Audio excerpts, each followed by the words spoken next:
우리는 성탄절에 아기 예수님을 선물로 받았습니다. 또 그것을 인하여 믿음으로 새롭게 되었음을 우리는 고백합니다. 그런데 선물만 받으면 되는 게 아니라는 것입니다. 예수 그리스도가 오셨는데 우리가 선물을 받았는데 선물만 받기만 하면 되겠느냐 하는 것이죠. 그분이 주신 명령의 말씀을 지켜야 됨을 우리는 늘 상기해야 될 줄 믿습니다. 우리는 하나님의 형상대로 창조된 인간입니다. 그래서 창세기 1장 26절 27절에 보면 우리가 하나님의 형상대로 지었다 이렇게 말씀을 하지요. 이것은 전인격적으로 하나님과 교제하는 자로서 하나님 품성에 반영하여 창조되었음을 말합니다. 즉 우리가 하나님 형상대로 지음을 받았다는 것은 하나님의 속성을 닮은 그대로 우리가 지음을 받았다는 거예요. 그런데 첫사람 아담이 타락을 하게 됩니다. 전 인간은 죄책과 그 죄성에 오염돼서 영역간의 영광의 권위가 훼손당하게 되었습니다. 그러므로 스스로 하나님께 나아갔어도 스스로 하나님을 찾지도 않게 되었다는 것입니다. 무슨 얘기냐? 우리 인간은 세 가지로 구성되어 있다는 거예요. 첫째는 영과 혼과 육으로 되어 있다는 거예요. 그런데 아담이 범죄를 한 다음에 우리가 처음에서 하나님이 지을 때 생명을 불어넣어서 우리를 창조했어요. 그래서 우리는 권위가 있었다는 거예요. 이 세상을 가리는 권세와 영광을 다 주셨는데 우리가 범죄를 함으로 인해서 이 영이 소멸됐다는 거예요. 하나님이 주신 영이 소멸되는 게 하나님은 누구시죠? 영이시라. 하나님은 영이어서 그래서 우리가 교통이 끊어진 거예요. 영은 영으로 대화를 할 수가 있습니다. 육체의 몸으로는 도저히 하나님과 대화를 할 수가 없다는 거예요. 그래서 어떻게 됩니까? 이 세상에 우리는 육체와 혼을 가지고 있어. 혼이라는 게 마음이죠, 마음. 우리가 마음을 먹고, 그러니까 우리가 모든 일들이 그래요. 우리가 마음을 먹고 육신으로 행하고 이렇게 살아갑니다. 그런데 우리 육신에 소욕이 있다는 거예요. 그것은 제어할 수 있는 길은 영만이 할 수 있는데 우리는 영이 소멸됐다는 거예요. 반드시 아셔야 돼요. 우리는 그냥 살아가는 것 같지만 그래서 그 영이 우리를 지배를 해야 우리가 하나님과 교제를 할 수 있다는 거예요. 그래서 이런 원리를 제시를 합니다. 그러나 우리는 본성을 유지하고 있어서 하나님께 직접 찾아오셨습니다. 구원에 관한 계시를 주십니다. 그 계시를 수용할 수 있도록 예수님이 오셔서 회복시키심을 우리는 믿어야 됩니다. 그리고 로마서 8장 29절에 하나님이 미리 아신 자들을 또한 그 아들의 형상을 본받게 하기 위하여 미리 정하셨다. 이는 그를 많은 형제 중에서 맏아들이 되게 하려 하심이라. 그러니까 예수 그리스도, 우리는 본성은 아직 살아있다는 거예요. 형상대로 나온 본성은 살아있기 때문에 하나님이 예수님을 보내서 우리를 다시 영을 회복할 수 있도록 이런 맏아들을 보내셨다는 것입니다. 그러므로 성도들이 법적 회복을 해야 된다는 거예요. 그러니까 법적 회복이라고 하니까 여기에 나오신 분들은 우리는요, 우리가 살아가는 것 같죠. 사실은 이 세상이 운행되는 건 신들의 전쟁입니다. 우리는 하나님이 우리 형상대로 우리 하나님이 우리를 만들어 놓으셨어요. 그래서 우리는 이 세상에 잘 살아가도록 했는데 우리가 범죄로 인해서 우리 형상을 세송을 당함으로 인해서 우리는 누구한테 종속되어 있었느냐? 루시퍼 천사장이 이런 사단에 종속되어 있었다는 거예요. 그런데 신분을 바꾸라. 그러니까 법적인 조건을 바꾸라는 것은 우리가 이 자리에 나와서 예수 그리스도를 믿고 고백하는 자에게 법적인 지위를 주니까 자녀를 회복시켜준다는 거예요. 그러니까 호적으로 자녀를 삼아 주시겠다는 거예요. 그게 법적인 지위를 먼저 회복하라는 것입니다. 그리고 저와 여러분들은 여기 나와서 법적인 것을 회복한 줄 믿습니다. 그래서 법적인 아들이 되어야 하고 이로해야 하늘나라의 기업이 이게 아들이 되었다는 건 상속권을 받는다는 거예요. 누구든지 자기 아들한테 상속을 해주지 않습니까? 그러니까 하나님의 아들 상속권이 뭐니까? 그건 천국의 상속권이에요. 하나님 앞에 오지 않는 사람은 세상에 아무리 착하게 살아도 하나님이 상속권이 없다는 거예요. 옆집 친구가, 옆집 아들이 정말로 뛰어나고 잘나고 부모를 잘 섬기고 성실하고 근면하다 할지라도 내 재산을 그한테 상속하진 않는다는 거예요. 이게 법적인 회복을 먼저 하라는 거예요. 그래서 예수 구약에서는 할례요, 지금은 세례입니다. 그리고 신앙으로 고백을 하는 거예요. 그래서 법적인 지위를 확보하라는 것입니다. 하나님이 교제할 수 있는 자들이 되므로 우리 안에 내주신 성령의 능력. 그래서 이제 법적으로 회복이 되면 뭐냐 하면 예수를, 이게 하나님의 영이 부어준다는 거예요. 누구? 성령이 부어준다는 거예요. 그러면 성령이 부어주면 하나님과의 아들과 아버지 관계가 되었으므로 대화가 이루어진다는 자동으로. 이것이 믿음의 원리라는 것입니다. 그래서 점차적으로 하나님의 형상을 회복해 간다 말씀하십니다. 그 형상이 기준은 그리스도께서 정하시고 그리스도께서 보여주셨음을 믿으시기 바랍니다. 그러므로 예수를 쫓아 형상을 회복하기 위해 우리는 성화되어야 한다는 거예요. 믿음으로 달려가야 된다는 거예요. 법적인 자녀만 됐으면 뭐합니까? 그것을 어린아이의 젖먹던 신앙에서 떠나서 장성한 믿음으로 우리가 성화되어가는 믿음이 되어야 된다. 이렇게 말씀하십니다. 그래서 고린도후서 3장 18절에 우리가 다 수건을 벗은 얼굴로 거울을 보는 것 같이 주의 영광을 보며 그와 같은 형상으로 변하여 영광의 영광을 곧 주의 영으로 말미암으리라. 자, 우리가 그동안에 흑암에 가려있던 모든 것들, 우리가 보이지 않던 내면에 보였던 모든 죄악들, 것을 보이지 않았는데 하나님을 만남으로 해서 거울에 내 얼굴을 보는 것 같이 내 죄가 전부 드러난다는 거예요. 죄가 죄인지도 모르고 살고 내가 하고 싶은 대로 살다가 하나님을 만나니, 말씀을 만나니 마음의 거울이 된다는 거예요. 그래서 얼굴을 다는데 그게 뭐냐면 누가 해주느냐? 주의 영이 해주신다는 거예요. 세상에 놀러가면서 술을 먹으면서 뭐를 하면서 이 죄인지도 모르고 먹었어요. 또 그리고 그렇게 살았어요. 육신의 즐거움을 살았어요. 남자는 예쁜 사람, 여자를 만나러 가기 위해서, 또 여자는 자기 욕심과 이런 걸 위해서, 좋은 옷과 이런 걸 위해서, 이게 단지 무엇이 살아가는지 조차도 모르고 이렇게 살아갔다는 거예요. 그러나 하나님의 주영이 임하니 그것이 무엇이 잘못됐다는 걸 깨닫게 하다. 이 하나님이 말씀을 하십니다. 우리는 죄의 심각성을 깨달아야 합니다. 우리들은 부끄러운 옛사람의 상태를 벗어버리고 하나님의 형상을 법적으로만이 아니라 실질적으로 온전해지기를 결단하고 노력해야 됨을 우리는 기억하시기 바랍니다. 우리 결단합시다. 우리가 각오합시다. 새로운 마음으로 새로운 부족을 되게 해달라. 성령님의 도움을 구하시는 저와 여러분이 옛사람을 벗어버리고 새 사람이 새로운 옷을 입는 그리스도의 신부가 되는 저와 여러분이 되기를 축원드립니다. 그래서 오늘 본문의 말씀은 첫째, 새 사람의 새 옷을 입자라는 거예요. 새 사람의 새 옷은 무엇입니까? 믿는 자의 5가지 덕목이 있습니다. 하나님의 택한 자로서의 마땅한 일이고 또 새 사람으로서의 새 옷을 입을 마땅한 덕목인데 그것은 뭐냐? 긍휼과 자비와 겸손과 온유와 오래 참음입니다. 오늘 본문에서 말씀하십니다. 긍휼은 무엇입니까? 동정심과 너그러움이 있어야 된다는 거예요. 우리는 하나님을 믿고 이 그리스도를 믿으면서도 아주 너그럽지도 못해요. 뭐 조금 있으면 막 짜증나고 왜 그러냐? 이게 이런 것을 벗어나는 거예요. 또한 무엇입니까? 자비는 뭡니까? 부드럽고 친절하라는 거예요. 장사를 하는데 하나님을 믿는다는 사람이 하나님 믿는 사람 같지 않아요. 공손하지도 않고 이런 걸 바꾸라는 거. 이거 세울 수 있는 자의 할 일이라는 것입니다. 또 그 다음에 온유하라는 거예요. 이 회개하는 마음을 통해서 이게 마음이 자체가 부드러워지라는 거예요. 누가 봐도 저 사람 정말 진짜 사람이 겸손하고 온유하고 좋다. 이렇게 느껴져야지. 하나님을 믿으면서 본성은 그대로 있고 말로만 주여 믿습니다. 이거 하나님 받지 않는다는 거예요.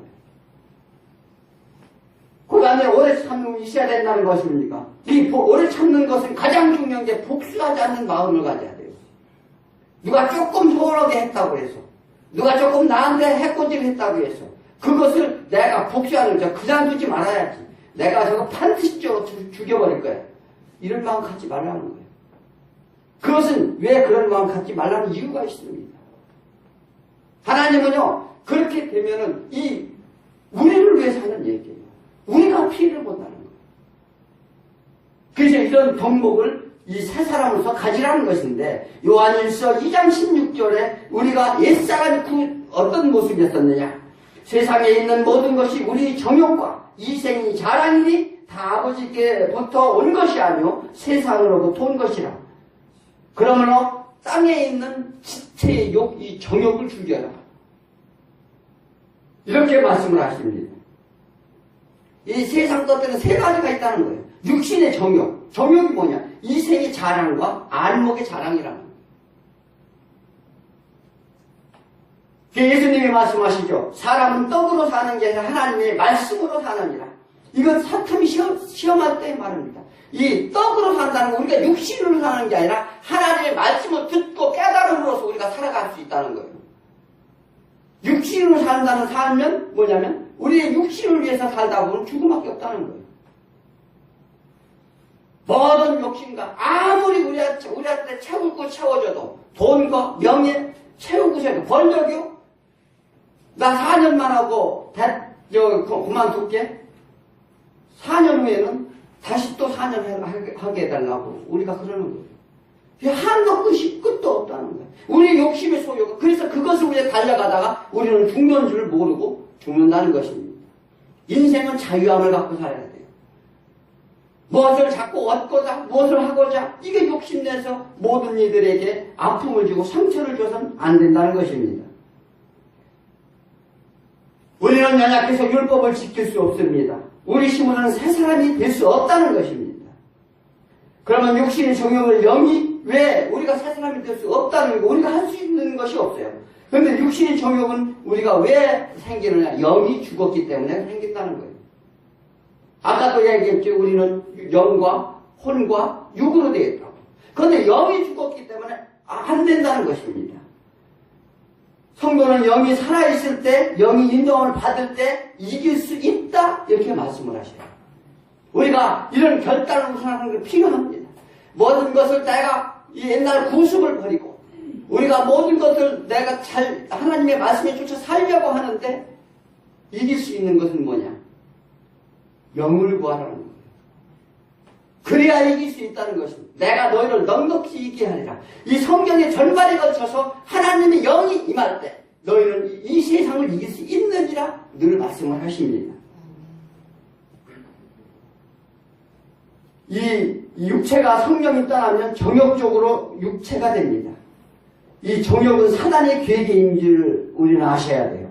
새 사람의 옷을 입으려면 예수 그리스도의 옷, 성령의 두루마리를 입어야 되며 그리하면 이기리라 말씀을 하십니다. 그 육신의 정욕을 이기는 조건으로 네 가지가 있어요. 첫째는 계명을 주셨습니다. 이 성경 말씀에 계명을 주니까 저 가장 대표적인 10계명입니다. 10계명이 613가지 또 법으로 나눠집니다. 우리의 세상의 모든 법과 법치적인 모든 이 법률 이런 것도 이 10계명 안에 전부 파생되어 나온 것입니다. 그것은 우리의 최소한 인간의 삶의 도리와 우리가 가야지 아니해야 될 이런 것을 법적으로 제한해 두는 것입니다. 우리가 강을 건너가는데 깊은 들어가면 빠질 강이 있어요. 그런데 거기다 팻말을 적어놓죠. 이 강은 깊음으로 뛰어들면 생명이 위험합니다. 이 생명이 위험하다는 걸 알려주는 거예요. 이 계명이에요. 자동차 사거리가 있는데 빨간 것인데 나가고 싶다고 하면 이게 되지 않는다는 거예요. 그래서 이 계명은 우리가 지켜야 할 법이다. 그래서 계명을 주시는 거예요. 10계명을 주시죠. 하라 하지 말라. 대승계명이 4가지와 대인계명이 다 6가지를 알려줍니다. 살인하지 말라, 간음하지 말라, 도둑질하지 말라, 내 이웃을 사랑하라. 뭐 이런 계명을 줍니다. 거짓말하지 마라. 두 번째는 뭐를 주느냐? 예언을 주셨다는 거예요. 이 성경에 예언을 주셨어요. 예언은 미래입니다. 우리가 살아가 앞으로 대언될 미래를 다 성경에 보여주시는 거예요. 미래는 무슨 일입니까? 우리의 하나님의 공의의 하나님이시고 심판과 구원의 예언을 주신다는 거예요. 우리가 앞으로 대지에 너 조금 있으면 죽을 거야. 그렇게 하면 죽을 거야 하는 걸 알려주는 거예요. 그런데 우리는 미련해가지고 그렇게 죽을까야 하는데도 우리는 그대로 쫓아간다는 거예요. 그것이 믿지 않는 사람의 표본이라는 거예요. 그래서 우리는 하나님의 말씀을 믿고 그 예언하는 것을 우리 예언은 무엇입니까? 하나님이 반드시 하시겠다는 거예요. 그것은 역사에 이 역사의 주관자는 하나님이라고 하시지 않습니까? 그 모든 역사는 우리의 인간들이 뭐 다투고 싸워서 나라가 명멸하는 것 같지만 하나님의 역사 안에 있다는 건 성경에서 계속 증명해주고 이 앞으로 되어질 일, 몇백 년 아니라 몇천 년 후의 일들을 성경에서 전부 계시를 주셨어요. 성경 그대로 아무도 반박하지 못합니다. 과학자라도 이 세상의 누구라도 반박하지 못합니다. 그런데 우리는 현실적으로 이 시각에 갇혀 있어가지고 내 생각으로 빠져 있는 거예요. 이걸 깨라는 것입니다. 그래서 그런 예언을 주셨고 또한 지식을 가지라. 지식을 줬다. 지식은 무엇입니까? 성경 말씀과 성령의 인도함이에요. 우리가 성경의 말씀을 가지고 성령의 인도함을 받는다는 거예요. 그런 지식을 내가 가져라. 그 다음에 복음입니다. 복음은 무엇입니까? 십자가에 죽으심이요. 우리가 죄를 하나님 예수 그리스도가 우리의 죄를 지고 십자가에 돌아가셔서 우리의 모든 것을 사상시키지 않았다면 우리는 육신의 정욕을 이길 수 있는 힘이 없다는 거예요. 그래서 이 네 가지를 가지고 우리가 이길 수 있는 하나님이 넉넉히 내가 너희를 이기게 하리라는 하나님의 약속의 말씀입니다. 그러므로 이 택함 받은 자에게 성령이 오시고 거룩하게 되며 하나님의 사랑의 공급되심을 믿으시기 바랍니다. 믿는 자에게 나타나는 새로운 금일의 옷을 입으시기 바랍니다. 내 고통이 다른 사람의 고통이 된 것처럼 동감하는 마음을 가지시기 바랍니다. 또 자비의 옷입니다. 서로에 대한 기쁜 이해와 동정과 관심을 가져야 된다는 것입니다. 또한 겸손의 옷입니다. 이 하나님 앞에서 피조물임을 지키는 일입니다. 왜냐하면 교만한 자들은요, 이 하나님이 보지 않겠다는 거예요. 우리가 겸손해야 하나님이 우리를 지켜주시고 이렇게 세워주시겠다는 것입니다. 그래서 하나님 앞에 내가 철저하게 내가 연약한 자, 난 부족한 아무것도 아니다. 하는 것을 인식해야 돼. 내가 잘났어. 내 힘으로 살아가. 내 주먹을 믿지 하나님을 믿어? 이렇게 하지 말라는 거예요. 또한 이 온유의 옷입니다. 부드럽고 우리는 유연하게 살아야 합니다. 또 인내의 옷입니다. 참고 견디는 우리가 해야 될 줄 믿습니다. 또한 용서의 옷을 입어야 됩니다. 용서는 이웃사랑의 구체적인 표현으로 나타납니다. 이런 덕목이 있을 때 이 그리스도인에서 새로운 거듭난 피조물이라 할 수 있다는 것입니다. 육신의 옷은 새 사람이 되어서 입을 수 있는 옷임을 또 열매임을 성도의 덕목임을 믿으시기 바랍니다. 예수님이 중보 사역으로 죽었던 영의 세계가 열렸습니다. 루시퍼가 이 땅에 죽은 자로 만들었는데 이 세상 사탄의 미혹 가운데 우리는 헤매는 우리를 예수님이 과거 우리 모든 죄악을 지시고 가심을 믿으시기 바랍니다. 누굴 따르느냐에 따라서 삶과 죽음이 결정된다는 것입니다. 우리가 세상의 지배자에 따르면 우리 죽음뿐이요 멸망뿐이요 우리 예수 그리스도를 믿는 자는 삶의 영생의 길에 갈 수 있다는 것을 믿으시기 바랍니다. 세상에 불만하는 것과 또한 서로 간의 불평과 모두 2015년에 다 내려놓기 바랍니다. 십자가 앞에 내려놓기 바랍니다. 예수님이 용서하심과 같이 서로를 용납하고 부족한 부분을 서로 채워주고 먼저 나를 돌아보고 또 버리지 못한 것, 채우지 못한 것, 또 알지 못한 모든 것을 말씀의 횃불 아래 성령님이 인도하며 새로운 옷을 입는 저와 여러분에게 축원드립니다. 두 번째로는 새 사람이 가진 사랑의 띠를 내자는 것입니다. 긍휼과 자비와 겸손, 온유와 인내 그리고 용서는 옛사람이 벗어버릴 때 나타나는 덕목인데 우리는 사랑의 근본이신 주 안에서 사랑으로 끈을 맺어야 된다는 것입니다. 이것이 성도의 신분의 옷을 입는다는 것입니다. 신분이란 그 사람의 인격과 지위를 나타냅니다. 우리가 옷을 잘 입고 이렇게 나가고 또 그리고 예를 들어서 각기 직위에 맞게 옷을 입게 되어 있습니다. 그래서 우리는 신분이 하나님의 자녀의 신분의 옷을 제대로 입으라는 거예요. 그런 자만이 하나님의 자녀답게 살아라. 그런데 그것을 왜냐면 하나님의 이 사랑의 띠로 매라는 것은 이것을 우리가 할 수 없어요. 그것은 하나님이 믿는 자, 하나님의 영이 임하는 자에게 사랑의 띠를 내어주겠다는 하나님의 약속의 말씀이라는 것입니다. 신분이란 그 사람의 인격과 지위를 나타냅니다. 악인에서 신인으로 변한 신분임을 기억하시기 바랍니다. 우리는 그래서 의복을 단정히 하라는 거예요. 귀한 옷에 사랑의 띠를 매라는 것입니다. 사랑을 소유한 자는 그리스도에 대한 믿음과 소망을 가졌기 때문에 그렇습니다. 육신의 정욕에 잡힌 자는 진정한 사랑을 알지 못한다는 것입니다. 그리스도에 대한 믿음과 소망을 가졌기 때문에 우리는 육신의 정욕이 잡힌 자가 아니고 하나님의 영에 잡힌 자인 줄 믿습니다.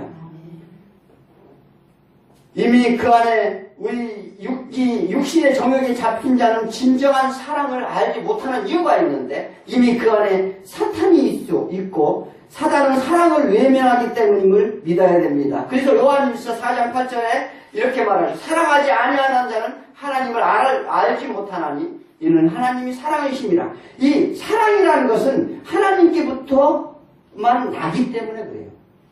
우리가 누구 사랑한다? 이렇게 한다는 것은 천만의 말씀이에요. 내 유익되지 않을 때는 이 버리는 게 우리의 사랑입니다. 육신의 사랑은 그렇다는 거예요. 누구 사랑한다고요? 끝까지 그렇다고? 목숨을 버린다고요? 육신의 사랑 갖고는 안 된다는 거예요. 이것이 원리예요. 그래서 우리는 왜 이 하나님대로 난 사랑은 우리의 정욕도 우리의 힘으로 불가능하듯이 성도 간의 용서와 사랑 또한 우리 의지로 불가능한 사랑이 오직 그리스도가 주시는 평강을 소유했을 때 가능함을 믿으시기 바랍니다. 이 성령 충만함을 받아야만 이 사도 바울은 날마다 얘기를 합니다. 성령 충만함을 받아 왜 얘기를 하느냐? 성령님을 모실 때 충만함의 그의 능력으로 우리가 되어진다는 거예요. 우리 결단하는 게. 그러니까 내가 어떤 결단이냐 무엇을 했을 때 안 됐을 때 어떻게 해요? 기도하라고. 성령 충만함을 달라고. 나한테 이슬의 힘을 주옵소서. 아버지 저는 이렇게 안 되는 제가 될 수 있도록 아버지 저를 붙잡아 주옵소서. 이렇게 기도하시라는 거예요. 성령 충만을 그래서 받아라. 성령 충만을 사모하라. 그런 자만이 네가 이길 수 있느니라 하나님은 말씀하십니다.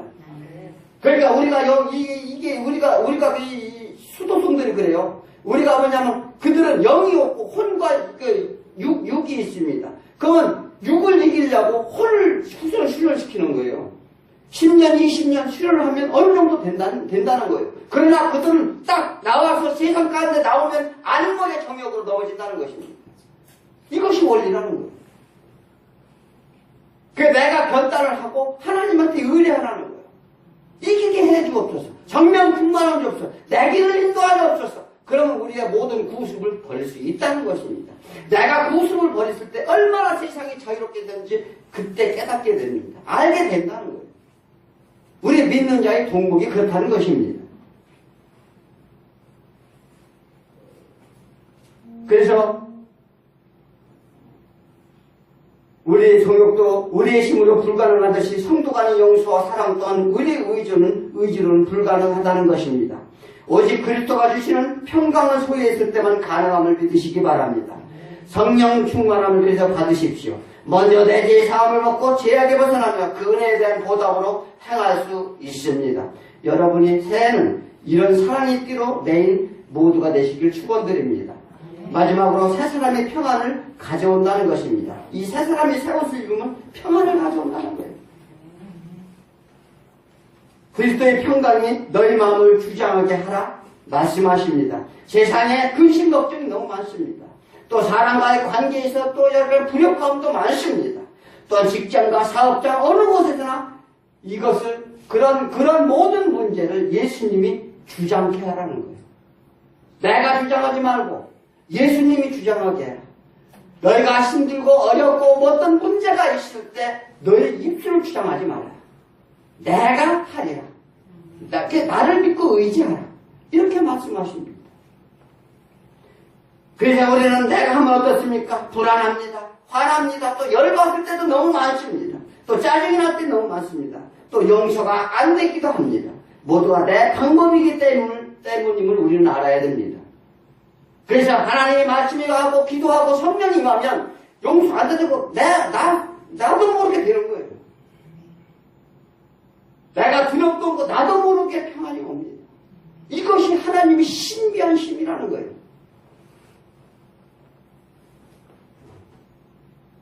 그러므로 우리는 예수님을 의뢰하시기 바랍니다.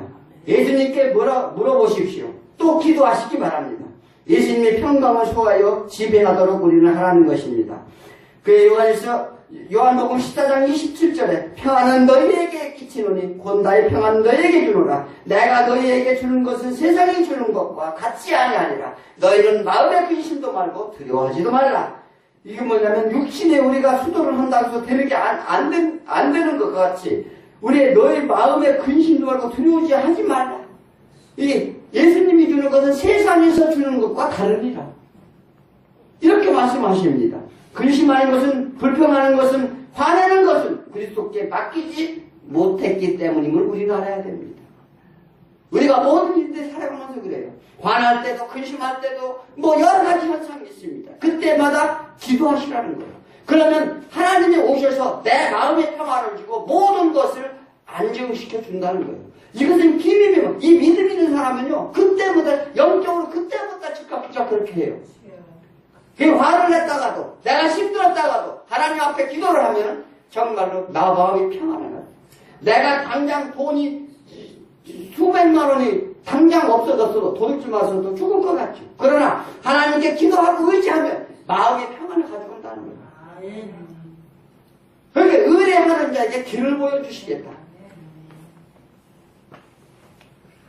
모든 일들이 다 너희가 심령이 상해한 것을 다 찾아주겠다. 나한테 의뢰하면 하나님이 약속을 하십니다. 그런데 우리는 그 약속을 믿지 못하기 때문에 두렵고 떨리고 근심 걱정에 산다는 것을 우리는 알아야 됩니다. 하나님 나라는 평강의 나라입니다. 가정과 직장 그리고 교회에 주시고자 하는 예수님의 큰 은혜인 줄 믿습니다. 우리를 죄로부터 해방해 주심에 또 구원해 주심에 사랑해 주심에 평강을 주심에 감사하는 저와 여러분에게 축원드립니다. 네. 그리스도의 말씀이 우리에게 풍성하게 거할 수 있도록 하시기 바랍니다. 말씀에 지혜가 있고 말씀에 지식이 있으며 말씀에 사랑이 있고 말씀에 평강이 있습니다. 또 그래서 찬양과 찬송을 하시기 바랍니다. 서로 권면하고 이런 말씀을 모르는 자에게 적극적으로 온심을 다해 전해야 될 의무가 있습니다. 그래서 17절에 말씀하시지 않습니까? 무엇을 하든지 말이나 일이나 다 주님의 이름으로 하라. 그리스도인들에게 가장 중요한 가르침입니다. 무엇을 해놓고 내가 했다는 거예요. 내 능력으로 했다는 거예요. 그렇게 하지 말라는 거예요. 그것은 이생의 자랑과 같은 거예요. 이생의 자랑은 생명을 얘기하는 것입니다. 이생의 자랑은 덮어놓고 내가 자식 자랑, 자랑, 우리는 큰 집이 50평에 살아, 차가 외제차, 1억짜리, 이런 자랑들이요. 아무렇게 하는 것 같지만, 그것은 생명에 관한 것이라는 거예요. 예수님은 하나님이 말씀하셔요. 왜 생명에 관한 것이냐? 그것은 너희의 이생의 자랑 가운데 살아감으로 인해서 너희는 그것으로 죽으리라. 자랑치 말라는 거예요. 설령 내가 그런 거 소유했더라도 세상 사람들한테 자랑하고 다니지 말라는 거예요. 이 하나님의 말씀대로 살아야 돼요. 우리는 아무것도 아닙니다. 가졌으면 얼마나 가졌습니까?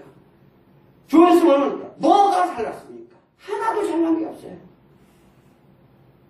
우리 하나님 안에 그저 순종하고 복종하고 하나님을 따라가면 모든 평안과 평강을 주시고 하나님께서 안 되는 모든 것을 이루게 하시고 그러면서 우리가 이 세상에서 질고를 지지 않고 잘 살아갈 수 있도록 하나님께서 교훈하고 이렇게 권면하고 말씀하십니다. 이것을 많은 사람에게 전하라는 거예요. 알려주라는 것입니다. 그래서 우리는 주로 하는 게 무엇입니까? 이 말을 하는데 예수님의 이름으로, 이 가르침으로, 이렇게, 다 주님의 이름으로 이렇게 말을 하라고 그러는데, 우리는 세상 말을 너무나 많이 해요. 말도 막 하고.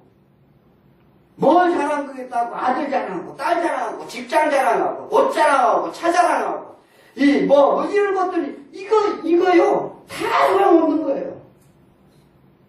우리 믿는 자들은 어디 가는 그런 자랑하시지 않기를 소원합니다. 그냥 겸손하세요.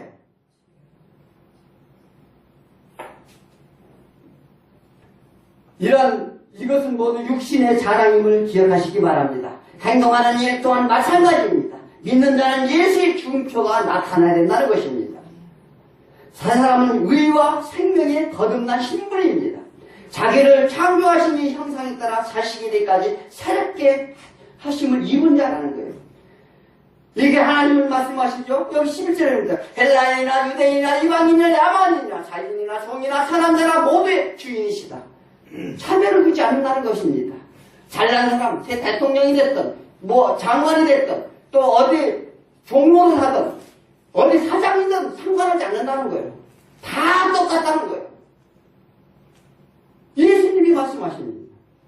그래서 뭐냐? 다 차별 안 하는데 모두가 다 죄인이라는 거예요. 잘난 놈 하나도 없다는 거예요.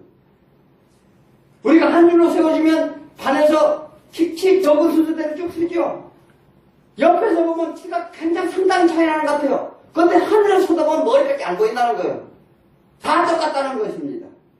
난쟁이나 거인이나 다 똑같다는 거예요.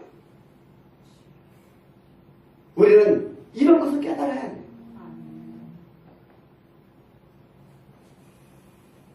행동하는 일 또한 다 마찬가지입니다. 믿는 자는 예수의 증표가 그래서 나타난다는 것입니다. 이 하나님께서는 늘 우리를 이렇게 하시는 이유가 우리를 이 세상에 정말 편안히 살고 서로가 서로를 권면해주고 사랑하고 그래서 모든 죄악으로부터 벗어나서 핍박받지 아니하도록 하나님께서 그렇게 하시기 위한 방법입니다. 이젠 2016년도에 새옷과 세단장을 해서 예수 신랑이 신옷을 입고 이 등불과 기름을 준비하시는 저와 여러분이 되시길 축원드립니다.